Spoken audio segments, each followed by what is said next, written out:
सुंदर वन के जंगल में टूनी चिड़िया अपने 2 बच्चों के साथ रहती थी। कई महीनों पहले उसके पति चिंटू चिड़े की मौत एक एक्सीडेंट में हो गई थी। जंगल में बारिश का मौसम शुरू हो गया था। हे भगवान, ये बारिश की वजह से तो मैं कहीं बाहर भी नहीं जा पा रही हूँ। ऐसे तो मेरे बच्चे भूखे मर जाएंगे। घर का सारा राशन भी खत्म हो गया है। चाहे कुछ भी हो जाए, मुझे कहीं ना कहीं से तो भोजन का जुगाड़ करना ही होगा। टूनी हरिया तोता के घर भोजन मांगने जाती है। हरिया भैया, ओ हरिया भैया, दरवाजा खोलिए। क्या हुआ टूनी? इतनी बारिश में यहाँ क्या कर रही हो? मेरे घर में अनाज खत्म हो गया है और ये बारिश भी रुकने का नाम नहीं ले रही। आपके घर में अगर अनाज है तो दे दीजिए, नहीं तो मेरे बच्चे भूखे मर जाएंगे। मैं तुम्हें भोजन कहाँ से दूँ? मैं भी तो बारिश की वजह से 2 दिन घर पर ही बैठा हूँ और तो और मेरे सारे मिट्टी के बर्तन खराब हो रहे हैं। अगर तुम्हें भोजन चाहिए तो मेरे इन बर्तनों को बेच दो। मैं जो पैसे दूंगा तुम अपने बच्चों के लिए भोजन खरीद लेना। लेकिन हरिया भैया, सब तरफ तो बारिश ही हो रही है। मैं बर्तनों को बेचने कैसे जाऊंगी? ठीक है, तो तुम अपने घर जाओ। वैसे भी तुम्हारे बच्चे भूखे तड़प तड़प कर मर जाएंगे। नहीं तो मेरी बात मान लो, तुम बारिश की चिंता मत करो, अपने बच्चों की चिंता करो। मिट्टी के बर्तनों को बेचने चली जाओ। बारिश का मौसम है, मिट्टी के बर्तन हाथों हाथ बिक जाएंगे। ठीक है हरिया भैया। टूनी मिट्टी के बर्तन लेकर बारिश के मौसम में बेचने के लिए निकल पड़ती है। मिट्टी के बर्तन ले लो, मिट्टी के बर्तन, सस्ते में अच्छे बर्तन ले लो, मिट्टी के बर्तन ले लो। अरे वाह, इस बारिश में मिट्टी के बर्तन में खाना खाने में बहुत मजा आएगा। अरे ओ बर्तन वाली, इधर तो लेकर आओ। टूनी की आवाज सुनकर कुछ पक्षी बर्तन लेने आ जाते हैं। अरे ओ बर्तन वाली, बर्तन पक्के तो है ना? आप एक बार खरीद कर तो देखिए बर्तन। इस बारिश में मिट्टी के बर्तनों में खाना खाने में सेहत बनी रहती है। शाम होते होते टूनी चिड़िया सारे बर्तन बेचकर हरिया तोता के घर आती है और सारे पैसे हरिया तोता को दे देती है। अरे वाह टूनी, तूने तो कमाल कर दिया। बहुत जल्दी सारे बर्तन भी बिक गए। ये लो पैसे। टूनी पैसे लेकर वहाँ से चली जाती है और रास्ते में थोड़ी अनाज भी ले लेती है। जब वह घर पहुँचती है तब उसका घर तो वहाँ था ही नहीं। उस तेज बारिश और तूफान में उसका घर टूट चुका था और दोनों बच्चे पास के पेड़ पर बैठकर रो रही थी। माँ, अपना घर बारिश में बह गया। बच्चों, तुम दोनों ठीक हो, वही बहुत बड़ी बात है। तुम दोनों को कहीं चोट तो नहीं लगी? नहीं माँ, हमें कहीं चोट नहीं लगी, लेकिन हमारा घर टूट गया। अब हम कहाँ रहेंगे माँ? मेरी बच्चियों, तुम घर की चिंता मत करो। ये लो, इसमें अनाज है, दोनों मिलकर खा लो। तभी वहाँ से एक परी गुजर रही होती है तो उस बेसहारा माँ को देखकर रुक जाती है। क्या हुआ चिड़िया, तुम उदास क्यों हो? बारिश में हमारा घर टूट गया। अब हम बेसहारा हो गए हैं और कुछ खाने को भी नहीं है। टूनी की बातें सुनकर परी अपनी जादुई छड़ी से जादुई बीज टूनी को दे देती है। टूनी उस जादुई बीज को मिट्टी में रोप देती है। 2 दिन बाद उस मिट्टी से एक पेड़ निकलते हैं। दूसरे दिन टूनी जब पेड़ देखने के लिए आती है तब वो आश्चर्यचकित हो जाती है। उस पेड़ में सभी तरह के फल लगे हुए थे। उस एक डाली पर मिट्टी का एक घर भी था। टूनी और उसके बच्चे बहुत खुश हो जाते हैं। टूनी की बेटी कहती है, माँ वो देखो, फलों के पेड़ पर एक मिट्टी का घर भी है। हाँ बेटा, मैं भी देख रही हूँ। टूनी और उसके दोनों बच्चे खुशी खुशी घर के अंदर रहने लगते हैं। उनके पास ना तो अब भोजन की कमी थी, ना रहने की दिक्कत। वो सब अपनी जिंदगी हंसी खुशी बिताने लगे। यह कहानी सुंदरवन में रहने वाली टूनी चिड़िया की है। टूनी चिड़िया अपने साथ प्यारे प्यारे बच्चों के साथ बैठी हुई थी। तभी अचानक से जंगल में तेज बारिश और हवाएं चलने लगती है, जिससे घोंसले टूट जाते हैं। माँ, इस अचानक आए तूफान और बारिश से हमारा घोंसला तो टूट गया। अब हम कहाँ जाएंगे? बच्चों, तुम चिंता मत करो, मैं तुम सबको बुलबुल मौसी के घर ले चलती हूँ। इतना कहकर टूनी चिड़िया अनाज लेकर सारे बच्चों के साथ बुलबुल मौसी के घर चली जाती है। और शाम होते होते टूनी चिड़िया बच्चों को लेकर बुलबुल मौसी के घर पहुँच जाती है। टूनी चिड़िया बुलबुल मौसी के घर का दरवाजा खटखटाती है। बुलबुल मौसी, ओ बुलबुल मौसी, जल्दी से दरवाजा खोलिए। टूनी बहुत देर तक बुलबुल मौसी का दरवाजा खटखटाती रही, लेकिन मौसी ने दरवाजा नहीं खोला। अरे टूनी, यहाँ कैसे? क्या बताऊँ मीनू बहन? टूनी सारी बातें मीनू चिड़िया को बता देती है। इसीलिए मैं बुलबुल मौसी के घर आई थी, लेकिन मौसी तो यहाँ पर नहीं है। अरे हाँ टूनी, बुलबुल मौसी दूसरे जंगल गई है अपने रिश्तेदार से मिलने। वो तो अब 2-3 दिन बाद ही आएगी। चलो टूनी, अब मैं चलती हूँ, मुझे भी अनाज लाने बाहर जाना है। मीनू चिड़िया वहाँ से चली जाती है। टूनी बहुत ज्यादा परेशान हो गई थी। टूनी को अब कुछ समझ नहीं आ रहा था। इस पूरे जंगल में एक बुलबुल मौसी ही थी जो हमें सहारा दे सकती थी। मीनू चिड़िया का घोंसला भी बहुत छोटा है। अब तो थोड़ी देर में रात भी होने वाली है।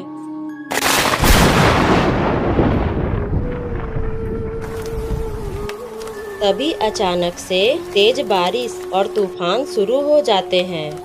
टूनी और उसके बच्चे उड़कर एक अनजान पक्षी के घर आ जाते हैं। टूनी घर का दरवाजा खटखटाती है।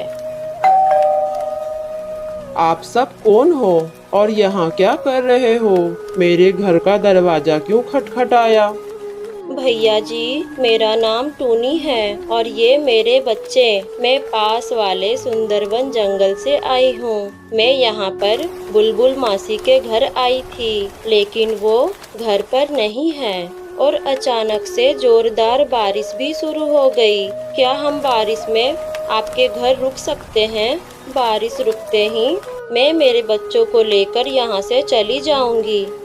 रुको चिड़िया, पहले मैं अपनी पत्नी से पूछ लेता हूँ। कालू जी, इतनी तेज बारिश में कौन आ गया है बाहर? बाहर बुलबुल मासी की कोई रिश्तेदार आई है। बुलबुल मासी तो घर पर नहीं है, इसीलिए बारिश बंद होने तक हमारे घर में पनाह मांग रही है। उसके साथ बच्चे भी साथ में हैं। अरे नहीं नहीं कालू जी, मैं नहीं दे सकती हमारे घर में आसरा। जाओ, आप इस चिड़िया को मना कर दो। अरे सुंदरी, उसके पास एक पोटली भी है, लगता है उसमें अनाज है। तुम एक बार जाकर उससे बात तो कर लो। अच्छा, तो चिड़िया अनाज भी लाई है। रुकिए, मैं अभी बात करती हूँ उससे। मेरे पास इस पोटली में अनाज है, लेकिन हमें आपके घर में थोड़ी सी जगह दे दो। ठीक है, तुम सब मेरे घर में आ सकते हो और अंदर आते समय अपने पैर पोंछ कर आना, नहीं तो मेरा घर गंदा हो जाएगा। टूनी आधा अनाज सुंदरी कवि को दे देती है। आज तो मजा ही आ गया। अच्छा हुआ जो ये चिड़िया हमारे घर आ गई। हमें तो बैठे बिठाए फ्री में अनाज मिल गया। सुंदरी, मैंने अदरक वाली चाय बनाई है। जाओ, ये चाय उन सबको देकर आओ। बेचारी बारिश में भीग कर आई होगी। ए बड़े आए चाय देने वाले। वो सब क्या तुम्हारे रिश्तेदार हैं जो तुम उनकी खातिरदारी कर रहे हो? ये चाय हम दोनों पियेंगे। बड़े आए फ्री में चाय पिलाने वाले।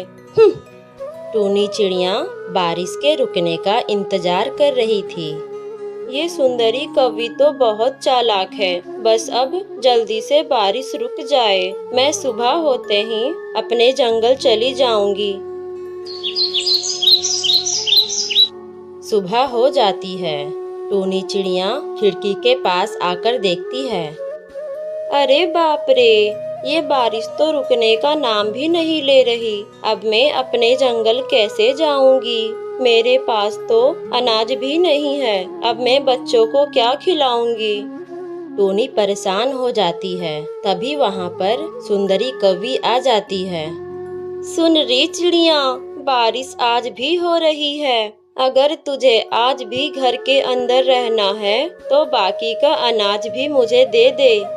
लेकिन सुंदरी, मैं तो पहले ही आपको आधा अनाज दे चुकी हूँ। अब मेरे पास और अनाज नहीं है। जो अनाज रखे थे वो मेरे बच्चों ने खा लिया।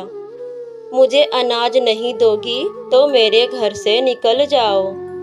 लेकिन इतनी तेज बारिश में हम कहाँ जाएंगे? हम पर कुछ दया करो सुंदरी। अरे तू तो मेरे पीछे ही पड़ गई। या तो तू मुझे अनाज दे दे या मेरे घर से निकल जा। टूनी चिड़िया बच्चों को लेकर बाहर निकल जाती है। माँ, अब हम कहाँ जाएंगे? हमें बहुत ठंड लग रही है। ये बारिश का पानी तो बहुत ठंडा है माँ। चलो बच्चों, किसी और पक्षी के घर जाकर मदद मांगते हैं। टूनी और उसके बच्चे वहां से निकल जाते हैं और एक बड़े से पेड़ की डाली पर बैठ जाते हैं। लगातार बारिश में भीगने की वजह से बच्चों को तेज बुखार आ जाता है। अब मैं क्या करूं? मेरे बच्चों को तेज बुखार आ गया है। इस जंगल में और किसी को जानती भी नहीं मैं। टूनी रोने लगती है। तभी वहां पर रानो चिड़िया आती है। अरे बहन, तुम सब तेज बारिश में यहाँ क्या कर रहे हो? तुम्हें मैंने इस जंगल में पहली बार देखा है। तुम सब रास्ता भटक गए हो क्या? टूनी सारी बातें रानो चिड़िया को बता देती है। तुम चिंता मत करो बहन, मैं तुम्हारी मदद करूंगी। आओ मेरे साथ। रानो सबको साथ लेकर अपने घर आ जाती है। पहले इस कंबल से अपने बच्चों को ढक दो। मैं तुम सबके लिए अदरक और इलायची वाली चाय लाती हूँ। रानो सबके लिए चाय लाती है, लेकिन बच्चे चाय नहीं पी रहे थे क्योंकि उनका शरीर बुखार से तपा हुआ था। बहन, बच्चों का बुखार तो बढ़ता ही जा रहा है। मैं अभी जाकर डॉक्टर चाचा को बुलाकर लाती हूँ। डॉक्टर चिड़ा बच्चों की जांच करते हैं। बच्चों को बहुत ठंड लगी है। मैं कुछ दवाई दे देता हूँ। आप इन्हें समय पर खिला दीजिएगा। जितना हो सके इन बच्चों को गर्म रखना। चाचा, आपकी फीस कितनी हुई? रानो चिड़िया, जिस हालात में ये माँ और बच्चे आसरा लेने के लिए आए हैं, इस हालात में मैं इनसे फीस कैसे ले सकता हूँ? आपका बहुत बहुत धन्यवाद चाचा। कोई बात नहीं रानो। अच्छा, अब मैं चलता हूँ। रानो बहन, आपका बहुत बहुत शुक्रिया जो आपने मेरी इस मुश्किल हालात में मदद की, वरना मेरे बच्चों का क्या होता। नहीं नहीं टूनी बहन, इसमें शुक्रिया कैसा? ये तो मेरा फर्ज था। हमें मुश्किल वक्त में एक दूसरे के काम आना चाहिए। कुछ दिन बीत जाते हैं और बारिश भी रुक जाती है। रानो बहन, मुझे जाने का तो मन ही नहीं कर रहा, लेकिन अब मुझे चलना चाहिए। आपके साथ रहकर बहुत अच्छा लगा। लेकिन बहन, आपका घर तो टूट गया था। पहले मैं अपना घोंसला फिर से बना लूंगी। तब तक आप मेरे बच्चों को अपने घर में रखो। घोंसला बन जाने के बाद मैं इन्हें लेकर जाऊंगी। टूनी बहन, चाहे तो आप मेरे घर के पास ही घर बना सकती हो। माँ, रानू आंटी सही कह रही है, हमें उस जंगल वापस नहीं जाना। वहाँ तो आए दिन तूफान आता रहता है और हमारा घोंसला तो फिर से टूट जाएगा। आप भी रानू आंटी के घर जैसा लकड़ी का घर बना लो, फिर हमारा घर नहीं टूटेगा। अरे बेटा, मुझे तो लकड़ी का घर बनाना नहीं आता। अरे टूनी बहन, तुम चिंता मत करो, मैं तुम्हारे लिए लकड़ी का मजबूत घर बना दूंगी। मुझे तुम बस लकड़ियाँ लाकर दे देना। टूनी चिड़िया जंगल से लकड़ियाँ ले आती है और रानो चिड़िया उन लकड़ियों से घर बनाती है। 2-3 दिनों में टूनी लकड़ी का घर बनाकर तैयार कर देती है। रानो बहन, फिर से आपका बहुत बहुत शुक्रिया। आपने हमारे लिए लकड़ी का मजबूत घर बना दिया।